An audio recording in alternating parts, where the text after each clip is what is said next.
Let's talk about Micron Technology, stock symbol MU. This stock reported earnings today, had a pretty good reaction to it. It was up at one point as much as 8%. It's pulled back some since. There's probably some profit takers that are using the earnings beat to be able to book some of those profits, and as a result, you're seeing it pull back some. However, what I want to do in this video is I want to go through the charts. I want to provide you guys with the technical analysis to be able to determine whether or not there might be an opportunity to buy the stock. And I got to say, I really like what I'm seeing in this chart and how it's developing. So let's get on that right now.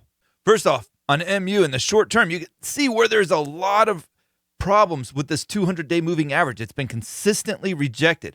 We're possibly seeing that here in the post market as well, as it's pulling back off of the highs and toying with the idea of getting back underneath that 200-day moving average. That's one of the red flags that I see with the stock right now. One of the problems. It's not insurmountable, but it just needs to get past that 200-day moving average. So if it can do that, you stand a really good chance at a breakout. But from the previous 3 times, it has struggled to break through it. Now, also, in conjunction with that 200-day moving average, you have this huge layer of resistance. It broke above it post-earnings for just a little bit in the after hours. And so far, it's failed to be able to hold that breakout. But this is a really nice, clean breakout level to where if it can break above and close above this level, you might be off to the races on MU. Really good. Now, granted, we have a market that's got a lot of problems right now. It's struggling to find its footing. But if you can get the market to find its footing in conjunction with the MU breakout that goes above this resistance level, I like what I'm seeing. Now, the 200-day moving average just isn't right here. You can see where it's found it as support in the past as well. So you go back to 2023, there's been multiple occasions where it's bounced off of this level. So if it can break above it and it can hold that level, then this 200-day moving average should act as support as well. From a longer-term perspective, we'll go back to late 2022 here. You have a rising trend line. Now, this is where we start to talk about the downside. Let's say it can't break out of this stock or out of this resistance. What happens next? Well, this long-term trend line here that goes back to late 2022 would be in play. If it pulls back, it comes back down to this 88 level. That's where you would want to look for a potential bounce opportunity. If it does that, then you have a chance that it goes from 88 back up to this resistance once again, just like we've seen on numerous occasions in the past where it comes back down, bounces, goes back up, falters at resistance, and comes right back down again. So that's what you would want to be looking for on MU. Can it come back down to $88? Ideally, we never even have to deal with that. Ideally, it breaks above this 108.75 level, and we're off to the races. One of the areas of concern is the stop loss management. So if it breaks out at above 108.75, you can't just go put a stop loss down here at 85. That's a significant stop loss. You're talking like almost 20% right there.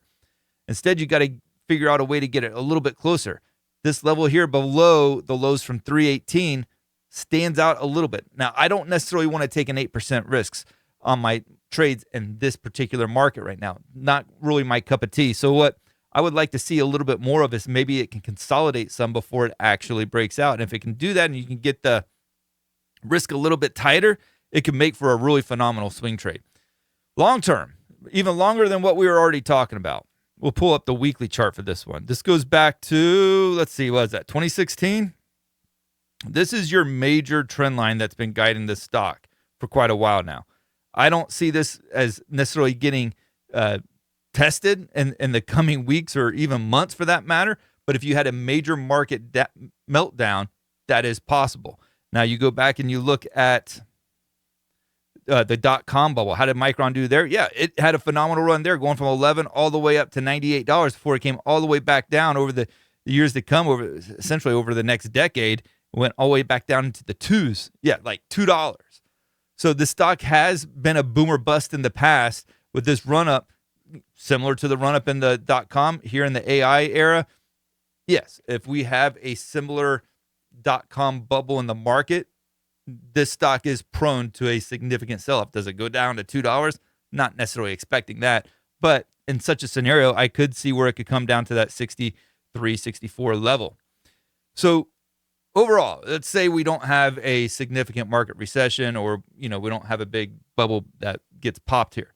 MU sets up really nice for a breakout here. I really like that. Looking beyond the earnings, this stock, if it can push above this resistance, there's a lot to like there. And as always, you don't want to just get into the stock because you like it. You want to employ what I call a top-down trading strategy, where I make sure that the market, the sectors, the industry are all playing nice together. Because you can be right about the market, but wrong about the sector, or wrong about the industry. You can be right that the market's going higher and that tech's going higher, but semis aren't necessarily going higher. It's a different component of the tech sector that's moving higher at that particular time. So you want to make sure all three of those are in alignment when you're making these trades. And MU, you'll want to make sure that the semiconductors, that the tech sector, and that the market is all moving in conjunction if you're going to play the breakout. If you enjoyed this video, I'd encourage you to like and subscribe, and let me know down in the comments below, what is your take post earnings on MU? Do you think this is a buy here? Do you think that it'll break above this resistance? Would love to hear what you guys have to think. Thank you guys, and God bless.